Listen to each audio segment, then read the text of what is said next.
सरकार इस ਵੇਲੇ बखलाहट ਦੇ ਵਿੱਚ ਆ। ਉਹ ਇਹਨੂੰ ਤੋੜਨ ਵਾਸਤੇ, ਇਹਨੂੰ ਖਤਮ ਕਰਨ ਵਾਸਤੇ ਇਹੋ ਜਿਹਾ ਬਿਆਨ, ਇਹੋ ਜਿਹਾ ਲਾਲਚ ਦੇ ਰਹੀ ਆ ਕਿ 1 ਲੱਖ ਕਰੋੜ ਰੁਪਈਆ ਜਿਹੜਾ ਅਸੀਂ ਕਿਸਾਨਾਂ ਨੂੰ ਮੰਡੀਆਂ ਦੇ ਜ਼ਰੀਏ ਦੇ ਦਾਂਗੇ। ਹੋਰ ਕੋਈ ਗੱਲ ਨਹੀਂ, ਹੋਰ ਇਹਨਾਂ ਦੀ ਮੰਚਾ ਨਹੀਂ। ਅੱਗੇ ਕਿੰਨੇ ਕੁ ਕਰੋੜਾਂ ਰੁਪਈਆ ਇਹਨਾਂ ਨੇ ਸਾਨੂੰ ਦੇ ਦਿੱਤਾ, ਤੁਹਾਨੂੰ ਪਤਾ ਹੈ। ਪੂਰੀ ਗਰਮੀ ਦੇ ਵਿੱਚ ਉਹਨਾਂ ਨੂੰ ਫਰਕ ਕੋਈ ਨਹੀਂ। ਉਹ ਕਹਿੰਦੇ ਸਾਨੂੰ ਗਰਮੀ ਠੰਡ ਦਾ ਕੋਈ ਫਰਕ ਨਹੀਂ, ਪਰ ਜਿਹੜੇ ਸਰਕਾਰ ਨੇ ਇਹ ਕਾਨੂੰਨ ਲਾਗੂ ਕੀਤੇ ਅਸੀਂ ਇਹਨਾਂ ਨੂੰ ਰੱਦ ਕਰਾਉਣਾ।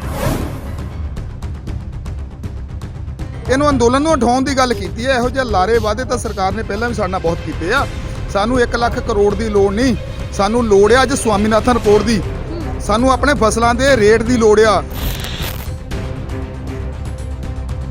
ਦੇਖੋ ਸਰਕਾਰ ਇਸ ਵੇਲੇ ਬਖਲਾਹਟ ਦੇ ਵਿੱਚ ਆ, ਘਬਰਾਈ ਹੋਈ ਆ ਸਰਕਾਰ। ਬੜੇ ਤਰੀਕੇ ਦੇ ਨਾਲ ਸਾਡੀਆਂ ਕਿਸਾਨ ਜਥੇਬੰਦੀਆਂ, ਸੰਯੁਕਤ ਕਿਸਾਨ ਮੋਰਚਾ ਫੂਕ ਕੇ ਕਦਮ ਰੱਖ ਰਿਹਾ ਆ, ਕਿਉਂਕਿ ਸਾਨੂੰ ਪਤਾ ਇਹਨਾਂ ਦੀਆਂ ਸਾਜ਼ਿਸ਼ਾਂ ਤੇ ਸਿਆਸਤਾਂ ਦੀਆਂ ਅੰਦੋਲਨ ਨੂੰ ਖਤਮ ਕਰਨ ਦੀ ਕੋਸ਼ਿਸ਼ ਕਰ ਰਹੀਆਂ। ਰੋਜ਼ਾਨਾ ਸਪੋਕਸਮੈਨ ਦੇਖ ਰਹੇ ਸਾਰੇ ਹੀ ਦੇਸ਼ ਦੇ ਦਰਸ਼ਕਾਂ ਦਾ ਮੈਂ ਹਰਜੀਤ ਕੌਰ ਸਵਾਗਤ ਕਰਦੀ ਹਾਂ। ਦਰਸ਼ਕੋ, ਆਪ ਜੀ ਨੂੰ ਪਤਾ ਕਿ ਹੁਣ ਕਿਸਾਨੀ ਅੰਦੋਲਨ ਜਿਹੜਾ ਕਿ ਲਗਾਤਾਰ ਤਿੱਖਾ ਕੀਤਾ ਜਾ ਰਿਹਾ, ਵੱਡੇ ਪ੍ਰੋਗਰਾਮ ਕਿਸਾਨੀ ਅੰਦੋਲਨ ਦੇ ਵਿੱਚ ਉਲੀਕੇ ਜਾ ਰਹੇ ਨੇ, ਚਾਹੇ ਉਹ ਵੱਧਦੀ ਮਹਿੰਗਾਈ ਨੂੰ ਲੈ ਕੇ ਹੋਵੇ, ਚਾਹੇ ਬਿਜਲੀ ਨੂੰ ਲੈ ਕੇ ਹੋਵੇ। ਤਾਂ ਹੁਣ ਤੁਸੀਂ ਦੇਖਿਆ ਕਿ ਪਾਰਲੀਮੈਂਟ ਘਿਰਾਓ ਵੀ ਕਿਸਾਨਾਂ ਵੱਲੋਂ ਡੇਟ ਹੈ ਜਿਹੜੀ ਉਹ ਤੈਅ ਕਰ ਦਿੱਤੀ ਗਈ ਹੈ। ਪਰ ਉੱਥੇ ਹੀ ਤੁਸੀਂ ਦੇਖੋ ਕਿ ਕੇਂਦਰੀ ਮੰਤਰੀ ਨਰਿੰਦਰ ਤੋਮਰ ਜਿਹੜੇ ਹੈਗੇ ਨੇ, ਉਹਨਾਂ ਦਾ ਵੀ ਬਿਆਨ ਆ ਜਾਂਦਾ ਹੈ ਕਿ ਅਸੀਂ ਟੇਬਲ ਟਾਕ ਲਈ ਤਿਆਰ ਆ, ਬਸ ਕਿਸਾਨ ਆਪਣਾ ਜਿਹੜੇ ਅੰਦੋਲਨ ਹੈ ਉਹ ਖਤਮ ਕਰ ਦੇਣ। ਇਹ ਸਾਰੇ ਹੀ ਵਿਸ਼ੇ ਤੇ ਵਿਚਾਰ ਚਰਚਾ ਕਰਾਂਗੇ। ਸਾਡੇ ਨਾਲ ਕਿਸਾਨ ਆਗੂ ਜੰਗਬੀਰ ਸਿੰਘ ਚੌਹਾਨ ਜੀ ਮੌਜੂਦ ਨੇ, ਦੁਆਬਾ ਕਿਸਾਨ ਸੰਘਰਸ਼ ਕਮੇਟੀ ਦੇ। ਗੱਲਬਾਤ ਕਰਾਂਗੇ। ਸਤਿ ਸ਼੍ਰੀ ਅਕਾਲ ਜੀ। ਸਤਿ ਸ਼੍ਰੀ ਅਕਾਲ ਜੀ। ਸਵਾਗਤ ਹੈ ਤੁਹਾਡਾ ਰੋਜ਼ਾਨਾ ਸਪੋਕਸਮੈਨ ਤੇ। ਧੰਨਵਾਦ ਜੀ ਸਪੋਕਸਮੈਨ ਟੀਵੀ ਦਾ। ਜੰਗਬੀਰ ਸਿੰਘ ਜੀ, ਪਹਿਲਾਂ ਤਾਂ ਕੱਲ ਦੇ ਹੁੰਗਾਰੇ ਬਾਰੇ ਕੀ ਕਹੋਗੇ ਕਿ ਕੱਲ ਵੱਡਾ ਪ੍ਰੋਗਰਾਮ ਲੀਕਾ ਗਿਆ ਸੀ ਵੱਧਦੀ ਮਹਿੰਗਾਈ ਨੂੰ ਦੇਖ ਕੇ, ਕਿੰਨਾ ਕੁ ਪੰਜਾਬ 'ਚੋਂ ਪੂਰੇ ਦੇਸ਼ 'ਚੋਂ ਹੁੰਗਾਰਾ ਮਿਲਿਆ ਤੁਹਾਨੂੰ? ਬਹੁਤ ਵਧੀਆ ਹਲਾਰਾ ਮਿਲਿਆ, ਕਿਉਂਕਿ ਡੀਜ਼ਲ ਤੇ ਪੈਟਰੋਲ ਤੇ ਰਸੋਈ ਗੈਸ ਦੀਆਂ ਵੱਧਦੀਆਂ ਕੀਮਤਾਂ ਨੂੰ ਲੈ ਕੇ ਸਾਰੇ ਦੇਸ਼ ਵਾਸੀ ਪਰੇਸ਼ਾਨ ਆ ਜੀ। ਸਾਰਾ ਭਾਰਤ ਪਰੇਸ਼ਾਨ ਆ, ਕਿਉਂਕਿ ਮਹਿੰਗਾਈ ਇੰਨੀ ਰਫ਼ਤਾਰ ਨਾਲ ਵੱਧ ਰਹੀ ਆ ਕਿ ਉਨੇ ਇਨਕਮ ਦੇ ਸੋਰਸਸ ਸਾਡੇ ਕੋਲ ਹੈ ਨਹੀਂ, ਗਰੀਬ ਜਨਤਾ ਦੇ ਕੋਲ ਹੈ ਨਹੀਂ ਜਿਹੜੇ ਉਹਦੀ ਭਰਪਾਈ ਕਰ ਸਕਣ। ਕਿਉਂਕਿ ਇੱਕ ਕਿਸਾਨ ਨੂੰ ਹੀ ਨਹੀਂ ਫਰਕ ਪੈਂਦਾ ਕਿ ਡੀਜ਼ਲ ਦੇ ਨਾਲ ਇੱਕ ਕਿਸਾਨ ਨੂੰ ਹੀ ਫਰਕ ਪੈਣਾ, ਇੱਥੇ ਆਮ ਦੇਸ਼ ਵਾਸੀਆਂ ਨੂੰ, ਮਜ਼ਦੂਰ ਨੂੰ ਬਹੁਤ ਵੱਡਾ ਫਰਕ ਪੈ ਰਿਹਾ ਹੈ। ਕਿਉਂਕਿ ਡੀਜ਼ਲ ਜਾਂ ਪੈਟਰੋਲ ਦੇ ਮਹਿੰਗੇ ਹੋਣ ਨਾਲ ਹਰੇਕ ਵਸਤੂ ਦਾ ਜਿਹੜਾ ਰੇਟ ਵੱਧਦਾ ਆ, ਕਿਉਂਕਿ ਕਿਰਾਏ, ਭਾੜੇ ਤੇ ਹੋਰ ਜਿਹੜੇ ਆ ਤੇਲ ਦੀ ਖਪਤ ਦੇ ਨਾਲ ਉਹਨਾਂ ਦਾ ਰੇਟ ਕਾਫੀ ਵੱਧ ਜਾਂਦਾ, ਤੇ ਉਹ ਆਮ ਜਨਤਾ ਨੂੰ ਜਿਹੜੀ ਮਾਰ ਪੈਂਦੀ ਆ। ਤੇ ਜਿਹੜਾ ਸਾਡਾ ਕੱਲ੍ਹ ਦਾ ਪ੍ਰੋਗਰਾਮ ਹੋਇਆ, ਬਹੁਤ ਉਤਸ਼ਾਹ ਸੀ ਲੋਕਾਂ ਦੇ ਵਿੱਚ, ਪੂਰੇ ਦੇਸ਼ ਵਾਸੀਆਂ ਦੇ ਵਿੱਚ ਬੜਾ ਉਤਸ਼ਾਹ ਸੀ। ਆਪਣੇ ਅੱਡਿਆਂ ਤੇ ਸਾਰਿਆਂ ਨੇ, ਜਿੱਥੇ ਵੀ ਨੈਸ਼ਨਲ ਹਾਈਵੇ ਸੀ, ਸਟੇਟ ਹਾਈਵੇ ਸੀ, ਉਹਨਾਂ ਨੇ ਖਾਲੀ ਸਿਲੰਡਰ ਰੱਖ ਕੇ, ਟਰੈਕਟਰ ਖੜੇ ਕਰਕੇ, ਟਰਾਲੀਆਂ ਆਪਣੇ ਖੜੇ ਕਰਕੇ, ਮੋਟਰਸਾਈਕਲ ਖੜੇ ਕਰਕੇ ਉਹਨਾਂ ਨੇ ਪੂਰਾ ਰੋਸ ਵਿਰੋਧ ਕੀਤਾ ਤੇ ਬਹੁਤ ਕਾਮਯਾਬ ਰਿਹਾ ਇਹ ਜਿਹੜਾ ਰੋਸ ਵਿਰੋਧ ਸਾਡਾ। ਜੰਗਬੀਰ ਸਿੰਘ ਜੀ, ਤੁਸੀਂ ਦੇਖ ਸਕਦੇ ਹੋ ਕਿ ਕੱਲ ਦੇ ਦਿਨ ਦੀ ਜੇ ਗੱਲ ਕਰਦੇ ਆ, ਪ੍ਰੋਟੈਸਟ ਬਹੁਤ ਕੀਤਾ ਗਿਆ, 2 ਘੰਟੇ ਦਾ ਮੁਜ਼ਾਹਰਾ ਹੋਇਆ, ਪਰ ਮਟਕਾ ਚੌਕ ਜਿੱਥੇ ਚੰਡੀਗੜ੍ਹ ਦੇ ਵਿੱਚ ਵੀ ਲਗਾਤਾਰ ਕਿਸਾਨ ਵਿਰੋਧੀ ਬਿੱਲਾਂ ਦੇ ਖਿਲਾਫ ਲੜਾਈ ਲੜ ਰਹੇ ਨੇ। ਮਟਕਾ ਚੌਕ ਤੋਂ ਕੱਲ ਉਹਨਾਂ ਦੇ ਟੰਟ ਉਖੇੜ ਦਿੱਤੇ ਗਏ ਨੇ ਸਰਕਾਰ ਦੇ ਵੱਲੋਂ। ਕਿਵੇਂ ਦੇਖਦੇ ਹੋ ਇਸ ਚੀਜ਼ ਨੂੰ? ਸਰਕਾਰ ਦੇਖੋ ਧੱਕੇਸ਼ਾਹੀ ਕਰਨ ਵਾਸਤੇ ਮਜਬੂਰ ਹੋਈ ਬੈਠੀ ਆ, ਬੁਖਲਾਹਟ ਦੇ ਵਿੱਚ ਹੈ ਸਰਕਾਰ। ਇੱਥੋਂ ਪਤਾ ਲੱਗਦਾ ਕਿ ਸਰਕਾਰ ਦੇ ਅੰਦਰ ਬੁਖਲਾਹਟ ਆ। ਉਹ ਦੇਖਦੀ ਆ ਕਿਸ ਨਾ ਕਿਸੇ ਤਰ੍ਹਾਂ ਇਹ ਜਿਹੜਾ ਅੰਦੋਲਨ ਚੁਕਾਇਆ ਜਾਵੇ। ਇਹ ਆਪ ਮਹਾਰੇ ਜਿਸ ਤਰ੍ਹਾਂ ਹੁਣ ਮਟਕਾ ਚੌਕ ਦੇ ਵਿੱਚ ਆ, ਇਹ ਜਦੋਂ ਦਾ ਸਾਡਾ ਇੱਥੇ ਸਿੰਘੂ ਮੋਰਚਿਆਂ ਦੇ ਬਾਕੀ ਮੋਰਚਿਆਂ ਤੇ ਅੰਦੋਲਨ ਲੱਗਿਆ ਹੋਇਆ, ਉਸ ਤੋਂ ਬਾਅਦ ਹੀ ਜਿਹੜਾ ਮਟਕਾ ਚੌਕ ਜਾਂ ਪੂਰੇ ਚੰਡੀਗੜ੍ਹ ਦੇ ਵਿੱਚ ਪੂਰੀ ਇਹ ਲਹਿਰ ਫੈਲ ਗਈ ਆ।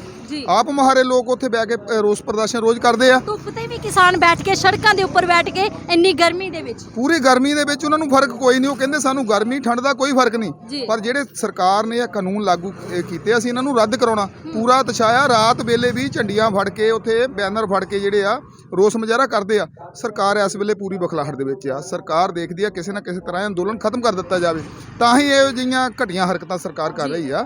ਟੈਂਟ ਉਖਾੜ ਰਹੀ ਆ, ਉੱਥੋਂ ਦੜਾਉਣ ਦੀ ਕੋਸ਼ਿਸ਼ ਕਰ ਰਹੀ ਆ, ਪਰ ਸਰਕਾਰ ਦੇ ਮਨ ਦਾ ਭੁਲੇਖਾ ਕਿ ਇਸ ਤਰ੍ਹਾਂ ਹੋ ਜਾਊਗਾ। ਪਰ ਅੱਜ ਦੇਸ਼ ਦੇ ਲੋਕ ਇਕੱਠੇ ਹੋ ਗਏ ਆ, ਇਹਨਾਂ ਦਾ ਬਿਲਕੁਲ ਵਿਰੋਧ ਕਰਨਗੇ ਜੀ। ਤੁਸੀਂ ਦੇਖ ਸਕਦੇ ਹੋ ਕੱਲ ਪ੍ਰੈਸ ਕਾਨਫਰੰਸ ਹੋਈ ਹੈ, ਕੇਂਦਰੀ ਮੰਤਰੀ ਨਰਿੰਦਰ ਤੋਮਰ ਜੀ ਨੇ ਵੀ ਇਹ ਬਿਆਨ ਦਿੱਤਾ ਹੈਗਾ ਕਿ ਖੇਤੀ ਤੇ ਸਿਹਤ ਢਾਂਚੇ ਨੂੰ ਦੇਖਦੇ ਹੋਏ ਵੱਡੀ ਸਕੀਮ ਕਿਸਾਨਾਂ ਦੇ ਲਈ ਕੀਤੀ ਜਾਊਗੀ, ਜਿੱਥੇ 1 ਲੱਖ ਕਰੋੜ ਦਾ ਉਹਨਾਂ ਨੇ ਮੰਡੀਆਂ ਦੇ ਜ਼ਰੀਏ ਤੁਹਾਨੂੰ ਦੇਣ ਦਾ ਵਾਅਦਾ ਕੀਤਾ। ਬਹੁਤ ਵਧੀਆ ਗੱਲ ਹੈ ਜੀ। ਇਹ ਜਿਹੀਆਂ ਸਕੀਮਾਂ ਦਾ ਇਹਨਾਂ ਨੂੰ ਵੀ ਚੇਤੇ ਆਇਆ। ਹੁਣ ਸਾਡਾ ਜਿਹੜਾ ਆ ਮੌਨਸੂਨ ਸੈਸ਼ਨ ਚੱਲਣਾ, ਸਾਡਾ ਪਾਰਲੀਮੈਂਟ ਮਾਰਚ ਹੋਣਾ ਹੈ, ਉਹਨੂੰ ਦੇਖਦੇ ਹੋਏ ਇਹਨਾਂ ਨੇ ਇੱਕ ਲੋਲੀਪੌਪ ਜਿਹੜਾ ਦੇਣ ਦੀ ਗੱਲ ਕੀਤੀ ਆ। ਇਹਨੂੰ ਅੰਦੋਲਨ ਨੂੰ ਉਠਾਉਣ ਦੀ ਗੱਲ ਕੀਤੀ ਹੈ। ਇਹੋ ਜਿਹੇ ਲਾਰੇ ਵਾਅਦੇ ਤਾਂ ਸਰਕਾਰ ਨੇ ਪਹਿਲਾਂ ਵੀ ਸਾਡੇ ਨਾਲ ਬਹੁਤ ਕੀਤੇ ਆ। ਸਾਨੂੰ 1 ਲੱਖ ਕਰੋੜ ਦੀ ਲੋੜ ਨਹੀਂ, ਸਾਨੂੰ ਲੋੜ ਆ ਅੱਜ ਸਵਾਮੀਨਾਥਨ ਰਿਪੋਰਟ ਦੀ। ਸਾਨੂੰ ਆਪਣੇ ਫਸਲਾਂ ਦੇ ਰੇਟ ਦੀ ਲੋੜ ਆ। ਅਸੀਂ ਜਿਸ ਵਾਸਤੇ ਆਏ ਆ, 3 ਕਾਨੂੰਨ ਰੱਦ ਕਰਾਉਣ ਵਾਸਤੇ ਆਏ, ਸਾਨੂੰ ਉਹਦੀ ਲੋੜ ਆ। ਸਾਨੂੰ ਐਮਐਸਪੀ ਤੇ ਗਾਰੰਟੀ ਦੀ ਲੋੜ ਆ। ਉਹ ਤਾਂ ਇਹ ਵੀ ਕਹੀ ਜਾਂਦੇ ਆ ਕਿ ਮੰਡੀਆਂ ਜਿਹੜੀਆਂ ਖਤਮ ਨਹੀਂ ਹੋਊਗੀਆਂ। ਬਿਲਕੁਲ ਅਸੀਂ ਵੀ ਉਹੀ ਕਹਿੰਦੇ ਮੰਡੀਆਂ ਖਤਮ ਨਾ ਹੋਣ। ਜੀ ਉਹ ਕਹਿੰਦੇ ਅਸੀਂ ਤੁਹਾਨੂੰ ਲਾਭ ਦੇਣਾ, ਅਸੀਂ ਕਹਿੰਦੇ ਠੀਕ ਆ ਅਸੀਂ ਲਾਭ ਲੈਣਾ। ਜੇ ਉਹ ਸਾਡੇ ਨਾਲ ਐਗਰੀ ਆ, ਅਸੀਂ ਤਾਂ ਕਹਿੰਦੇ ਜਿਹੜਾ ਸਾਡਾ ਪੁਰਾਣਾ ਢਾਂਚਾ ਉਹਨੂੰ ਕਾਇਮ ਰਹਿਣ ਦੇਣ। ਉਹਨਾਂ ਨੂੰ ਵੀ ਕੋਈ ਇਤਰਾਜ਼ ਨਹੀਂ, ਸਾਨੂੰ ਵੀ ਕੋਈ ਇਤਰਾਜ਼ ਨਹੀਂ। ਤਾਂ ਜਿਹੜੇ ਇਹ 1 ਲੱਖ ਕਰੋੜ ਦੀ ਗੱਲ ਕਰਦੇ ਆ, ਸਾਨੂੰ ਇਹੋ ਜਿਹੀਆਂ ਸਿਹਤ ਸਹੂਲਤਾਂ ਜਿਹੜੀਆਂ ਅੱਗੇ ਇਹਨਾਂ ਨੇ ਸਾਨੂੰ ਬਹੁਤ ਦੇਤੀਆਂ, ਅਸੀਂ ਰੱਜੇ ਪਏ ਇਹਨਾਂ ਦੀਆਂ ਸਿਹਤ ਸਹੂਲਤਾਂ ਹੋ ਕੇ। ਜਿਨ੍ਹਾਂ ਨੂੰ ਬਿਲਕੁਲ ਦਰਦ ਆ ਸਾਡੇ ਦੇਸ਼ ਨਾਲ, ਭਾਰਤ ਨਾਲ ਦਰਦ ਆ, ਤੇ ਸਾਡਾ ਕਰਜ਼ਾ ਮਾਫ ਕਰ ਦੇਣ। ਜਿਹੜਾ ਲੱਖਾਂ ਕਰੋੜਾਂ ਅੱਜ ਕਿਸਾਨਾਂ ਤੇ ਕਰਜ਼ਾਈ ਹੋਏ ਬੈਠੇ, ਉਹਨਾਂ ਦਾ ਕਰਜ਼ਾ ਮਾਫ ਕਰਨ, ਜਿਹੜੀ ਕਿ ਸਾਨੂੰ ਮੁੱਖ ਲੋੜ ਆ। ਸਵਾਮੀਨਾਥਨ ਰਿਪੋਰਟ ਦੀ ਮੁੱਖ ਲੋੜ ਆ। ਸਾਡੇ ਜਿਹੜੇ 3 ਬਿੱਲ ਆ ਉਹ ਰੱਦ ਕਰਨ ਦੀ ਮੁੱਖ ਲੋੜ ਆ। ਸਾਨੂੰ ਹੋਰ ਕੋਈ ਲੋੜ ਨਹੀਂ ਗੀ। ਇੱਕ ਗੱਲ ਉਹਨਾਂ ਨੇ ਹੋਰ ਵੀ ਕੀਤੀ ਸੀਗੀ ਕਿ ਅਸੀਂ ਟੇਬਲ ਟਾਕ ਕਰਨ ਵਾਸਤੇ ਤਿਆਰ ਆ। ਬਿਲਕੁਲ ਇਹ ਤਾਂ ਬਹੁਤ ਚਿਰ ਪਹਿਲਾਂ ਦਾ ਇਹ ਬਿਆਨ, ਅੰਦੋਲਨ ਕਿਸਾਨ ਖਤਮ ਕਰ ਦੇਣ। ਜ਼ੋਰ ਤਾਂ ਇਸੇ ਤੇ ਲੱਗਿਆ ਕਿ ਅੰਦੋਲਨ ਕਿਸਾਨ ਖਤਮ ਕਰ ਦੇਣ। ਇਹ ਖਤਮ ਕਰਨ ਵਾਸਤੇ ਅੰਦੋਲਨ ਨਹੀਂ ਸ਼ੁਰੂ ਹੋਇਆ ਸੀ। ਇਹ ਤਾਂ ਸਿਰਫ ਬਿੱਲ ਰੱਦ ਕਰਾਉਣ ਵਾਸਤੇ, ਬਿੱਲਾਂ ਨੂੰ ਖਤਮ ਕਰਨ ਵਾਸਤੇ, ਐਮਐਸਪੀ ਤੇ ਗਾਰੰਟੀ ਲੈਣ ਵਾਸਤੇ ਜਿਹੜਾ ਇਹ ਅੰਦੋਲਨ ਸ਼ੁਰੂ ਹੋਇਆ ਸੀ। ਇਹ ਤਾਂ ਉਦੋਂ ਹੀ ਖਤਮ ਹੋਊਗਾ ਜਦੋਂ ਕਿ ਸਾਡੀਆਂ ਮੰਗਾਂ ਪੂਰੀਆਂ ਹੋ ਜਾਣਗੀਆਂ। ਅਸੀਂ ਐਕਸਟਰਾ ਕੋਈ ਮੰਗ ਮੰਗਦੇ ਨਹੀਂ ਇਹਨਾਂ ਤੋਂ। ਅਸੀਂ ਤਾਂ ਸਵਾਮੀਨਾਥਨ ਰਿਪੋਰਟ ਦੀ ਹਾਲੇ ਮੰਗ ਮੰਗੀ ਨਹੀਂ ਵੀ ਸਾਨੂੰ ਦਿਓ। ਜਿਹੜਾ ਸਾਡਾ ਪੁਰਾਣਾ ਢਾਂਚਾ ਸੀ, ਸਾਡਾ ਪੁਰਾਣਾ ਸਿਸਟਮ ਸੀ, ਅਸੀਂ ਤਾਂ ਕਹਿੰਦੇ ਉਹਨੂੰ ਬਹਾਲ ਰੱਖਿਆ ਜਾਵੇ। ਉਹ ਸਾਡਾ ਤੁਸੀਂ ਪੂਰਾ ਕਰ ਦਿਓ। ਅਸੀਂ ਘਸ਼ਾ ਲਿਆ, ਤੁਸੀਂ ਵੀ ਘਸ਼ਾ ਰਹੋ, ਤੇ ਆ ਅੰਦੋਲਨ ਤਾਂ ਆਪਣੇ ਆਪ ਹੀ ਚੱਕ ਹੋ ਜਾਣਾ।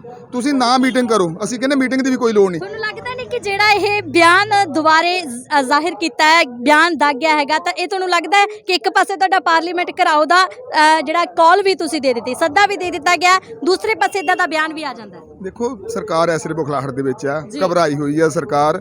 ਬੜੇ ਤਰੀਕੇ ਦੇ ਨਾਲ ਸਾਡੀਆਂ ਕਿਸਾਨ ਜਥੇਬੰਦੀਆਂ, ਸੰਯੁਕਤ ਕਿਸਾਨ ਮੋਰਚਾ ਫੂਕ ਕੇ ਕਦਮ ਰੱਖ ਰਿਹਾ ਆ, ਕਿਉਂਕਿ ਸਾਨੂੰ ਪਤਾ ਇਹਨਾਂ ਦੀਆਂ ਸਾਜ਼ਿਸ਼ਾਂ ਤੇ ਸਿਆਸਤਾਂ ਦੀਆਂ ਅੰਦੋਲਨ ਨੂੰ ਖਤਮ ਕਰਨ ਦੀ ਕੋਸ਼ਿਸ਼ ਕਰ ਰਹੀਆਂ।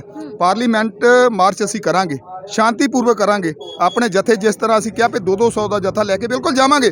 ਸਰਕਾਰ ਇਸ ਵੇਲੇ ਬਖਲਾਹਟ ਦੇ ਵਿੱਚ ਆ। ਉਹ ਇਹਨੂੰ ਤੋੜਨ ਵਾਸਤੇ, ਇਹਨੂੰ ਖਤਮ ਕਰਨ ਵਾਸਤੇ ਇਹੋ ਜਿਹਾ ਬਿਆਨ, ਇਹੋ ਜਿਹਾ ਲਾਲਚ ਦੇ ਰਹੀ ਆ ਕਿ 1 ਲੱਖ ਕਰੋੜ ਰੁਪਈਆ ਜਿਹੜਾ ਅਸੀਂ ਕਿਸਾਨਾਂ ਨੂੰ ਮੰਡੀਆਂ ਦੇ ਜ਼ਰੀਏ ਦੇ ਦਾਂਗੇ।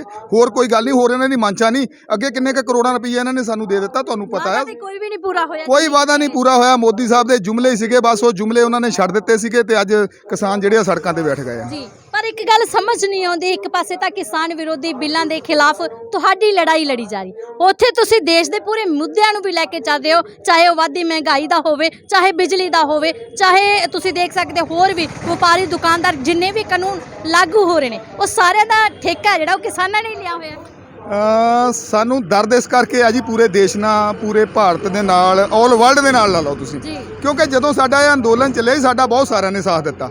ਇਹ ਗੱਲ ਨਾ ਭੁੱਲਣ ਯੋਗ ਆ। ਇਹ ਜਿਹੜਾ ਅੰਦੋਲਨ ਕਾਮਯਾਬ ਹੋਣ ਦੀ ਵੀ ਵਜ੍ਹਾ ਅੱਜ ਪੂਰਾ ਦੇਸ਼ ਆ, ਆਲ ਵਰਲਡ ਆ।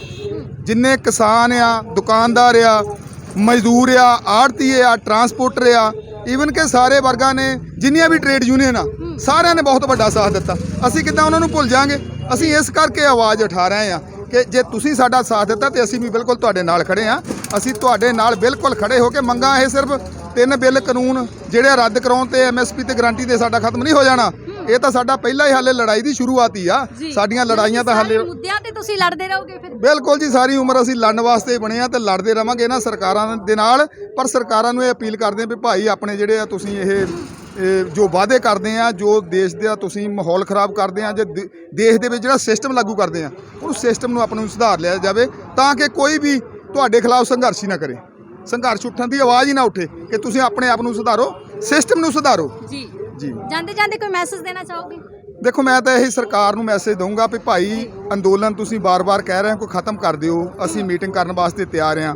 ਜੇ ਤੁਸੀਂ ਤਿਆਰ ਆ ਤੇ ਸਾਨੂੰ ਲਿਖਤੀ ਪੱਤਰ ਭੇਜ ਦਿਓ, ਸਾਨੂੰ ਡੇਟ ਦੇ ਦਿਓ, ਸਮਾਂ ਦੇ ਦਿਓ, ਜਗ੍ਹਾ ਦੱਸ ਦਿਓ। ਗੱਲਬਾਤ ਕਰਨ ਲਈ ਤਿਆਰ ਆ, ਪਰ ਆਪਣੇ ਵੱਲੋਂ ਸੱਦਾ ਨਹੀਂ ਭੇਜਿਆ ਕੋਈ। ਉਹ ਭੇਜਦੇ ਕਿੱਥੇ? ਉਹ ਤਾਂ ਐਵੇਂ ਸਾਰੀ ਦੁਨੀਆ ਨੂੰ ਗੁੰਮਰਾਹ ਕਰ ਰਿਹਾ। ਆਪਣੇ ਵੱਲੋਂ ਸੱਚੇ ਹੋ ਰਿਹਾ ਕਿ ਅਸੀਂ ਤਿਆਰ ਹਾਂ, ਪਰ ਲੀਗਲੀ ਤੌਰ ਤੇ ਤੁਸੀਂ ਤਿਆਰ ਹੋਵੋ, ਸਾਨੂੰ ਚਿੱਠੀ ਭੇਜੋ, ਅਸੀਂ ਆ ਕੇ ਤੁਹਾਡੇ ਨਾਲ ਚਰਚਾ ਕਰਾਂਗੇ ਤੇ ਬਾਕੀ ਬੈਠ ਕੇ ਗੱਲ ਕਰ ਲਾਂਗੇ। ਇੱਕ ਕਾਲ ਕੀ ਦੂਰੀ पे हम? ਉਹ ਤਾਂ ਮੋਦੀ ਸਾਹਿਬ ਨੇ ਕਦੋਂ ਦਾ ਇਹ ਕਹਿ ਦਿੱਤਾ ਵੀ 1 ਕਾਲ ਦੀ ਦੂਰੀ ਆ, ਸਾਨੂੰ ਤਾਂ ਪਤਾ ਹੀ ਨਹੀਂ ਲੱਗਾ ਵੀ ਕਿਹੜੀ ਕਾਲ ਦੀ ਦੂਰੀ ਆ। ਹੁਣ ਤੋਮਰ ਸਾਹਿਬ ਵੀ ਇਹ ਗੱਲ ਕਹੀ ਜਾਂਦੇ ਆ। ਕੋਈ ਨਹੀਂ, ਤੁਸੀਂ ਸੱਦਾ ਭੇਜੋ, ਅਸੀਂ ਗੱਲਬਾਤ ਕਰਨ ਵਾਸਤੇ ਤਿਆਰ ਹਾਂ। ਅਸੀਂ ਕਦੀ ਭੱਜਦੇ ਨਹੀਂਗੇ, ਬੈਠ ਕੇ ਤੁਹਾਡੇ ਨਾਲ ਗੱਲਬਾਤ ਵੀ ਕਰਾਂਗੇ, ਤੁਹਾਡੇ ਮਨ ਦੀ ਸ਼ੰਕਾ ਵੀ ਕੱਢਾਂਗੇ, ਇਹਨਾਂ ਕਾਨੂੰਨਾਂ ਨੂੰ ਰੱਦ ਵੀ ਕਰਵਾਵਾਂਗੇ। ਜਿਹੜਾ 1 ਲੱਖ ਕਰੋੜ ਰੁਪਈਆ ਕਿਹਾ ਆ, ਉਹ ਕਰੋੜਾਂ ਰੁਪਈਆ ਤੁਹਾਤੋਂ ਲੈ ਕੇ ਵਾਪਸ ਆਵਾਂਗੇ, ਤੇ ਜਿਹੜਾ ਪੰਜਾਬ ਦਾ ਦੂਜੇ ਸੂਬਿਆਂ ਦਾ ਕਰਜ਼ਾ ਉਹ ਵੀ ਮਾਫ ਕਰਾਵਾਂਗੇ। ਫਿਰ ਬਹੁਤ ਬਹੁਤ ਧੰਨਵਾਦ ਜੀ। ਸੋ ਦਰਸ਼ਕੋ, ਤੁਸੀਂ ਦੇਖਿਆ ਕਿ ਕੇਂਦਰੀ ਖੇਤੀਬਾੜੀ ਮੰਤਰੀ ਵੱਲੋਂ ਬਿਆਨ ਵੀ ਆਇਆ ਹੈ ਕਿ ਤੁਸੀਂ ਇਹ ਅੰਦੋਲਨ ਰੱਦ ਕਰ ਦਿਓ, ਖਤਮ ਕਰ ਦਿਓ, ਆਪਾਂ ਟੇਬਲ ਟਾਕ ਕਰਨ ਲਈ ਤਿਆਰ ਹਾਂ। ਆਖਿਰ ਤਾਂ ਗੱਲਬਾਤ ਟੇਬਲ ਟਾਕ ਤੇ ਹੀ ਮੁੱਕਣੀ ਹੈ, ਪਰ ਸਰਕਾਰਾਂ ਨੇ ਵੀ ਅੱਗੋਂ ਖੁੱਲੇ ਚੈਲੰਜ ਕਰ ਦਿੱਤੇ ਨੇ ਕਿਸਾਨਾਂ ਨੇ, ਕਿ ਉਹਨਾਂ ਦਾ ਕਹਿਣਾ ਹੈਗਾ ਤੁਸੀਂ ਸਾਨੂੰ ਲਿਖਤੀ ਪੱਤਰ ਭੇਜ ਦਿਓ, ਅਸੀਂ ਗੱਲਬਾਤ ਕਰਨ ਲਈ ਤਿਆਰ ਆ, ਪਰ ਇਹ ਜੇ ਅੰਦੋਲਨ ਹੈ ਇਹ ਕਦੇ ਵੀ ਰੱਦ ਨਹੀਂ ਹੋਊਗਾ, ਖਤਮ ਨਹੀਂ ਹੋਊਗਾ। ਗੱਲਬਾਤ ਹੋਊਗੀ ਤਾਂ ਅੰਦੋਲਨ ਦੇ ਜ਼ਰੀਏ ਹੀ ਹੋਊਗੀ। ਸੋ ਬਣੇ ਰਹੋ ਰੋਜ਼ਾਨਾ ਸਪੋਕਸਮੈਨ ਦੇ ਨਾਲ, ਲਗਾਤਾਰ ਤੁਹਾਨੂੰ ਕਿਸਾਨੀ ਅੰਦੋਲਨ ਦੀ ਪੂਰੀ ਅਪਡੇਟ ਦਿੰਦੇ ਰਹਾਂਗੇ। ਤਦ ਤੱਕ ਲਈ ਜੁੜੇ ਰਹੋ ਰੋਜ਼ਾਨਾ ਸਪੋਕਸਮੈਨ ਦੇ ਨਾਲ। ਕੈਮਰਾਮੈਨ ਜੰਗਬੀਰ ਦੇ ਨਾਲ, ਮੈਂ ਹਰਜੀਤ ਕੌਰ, ਸਿੰਘੂ ਬਾਰਡਰ, ਦਿੱਲੀ।